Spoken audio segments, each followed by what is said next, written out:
Pemirsa, data BPS menyebutkan pertumbuhan ekonomi Bali triwulan ketiga tahun 2020 berkontraksi lebih dalam sebesar minus 12,28% dibandingkan periode sama tahun lalu atau YOY. Pertumbuhan ekonomi Bali secara kumulatif Januari-September 2020 dibandingkan dengan pertumbuhan kumulatif Januari-September 2019 juga mengalami pertumbuhan negatif yaitu minus 8,27% atau CTC. Terkait kondisi tersebut, Gubernur Bali Wayan Koster menyatakan prediksi terkait kapan pariwisata Bali akan pulih.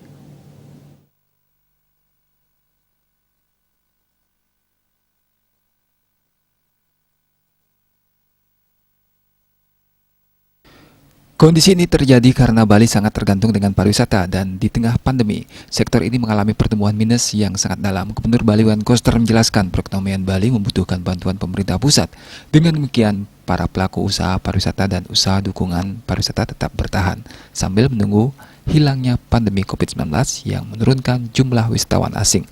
Gubernur Koster memperkirakan sektor pariwisata baru pulih di 2022 atau di 2023, sehingga dibutuhkan bantuan semacam pinjaman lunak dari pemerintah untuk membantu mereka agar tidak bangkrut atau melakukan PHK.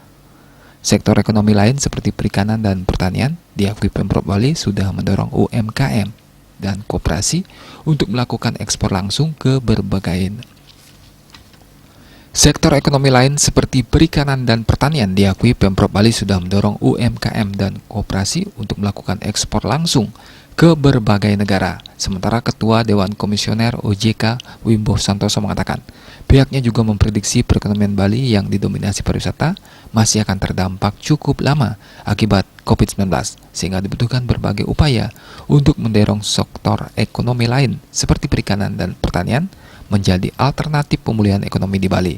Diharapkan wisatawan domestik mulai kembali memenuhi Bali.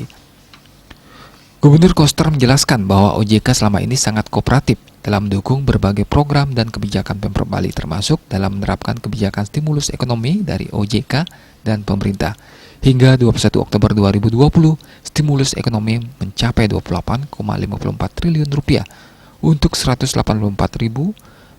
debitur yang terdiri atas debitur UMKM sebanyak 83.399 dengan nilai 16,68 triliun rupiah. Sementara debitur KUR yang mendapatkan restrukturisasi 78.076 debitur dengan nilai 3,36 triliun rupiah.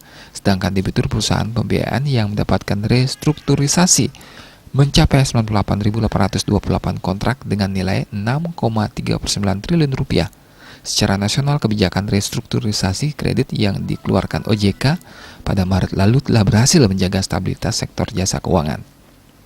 Hingga 5 Oktober 2020, realisasi restrukturisasi kredit sektor perbankan mencapai 914,65 triliun rupiah untuk 7,53 juta debitur yang terdiri dari 5,88 juta debitur UMKM senilai 361,98 triliun rupiah dan 1,65 juta debitur non-UMKM senilai 552,69 triliun rupiah. Citamaya, Bali Pos.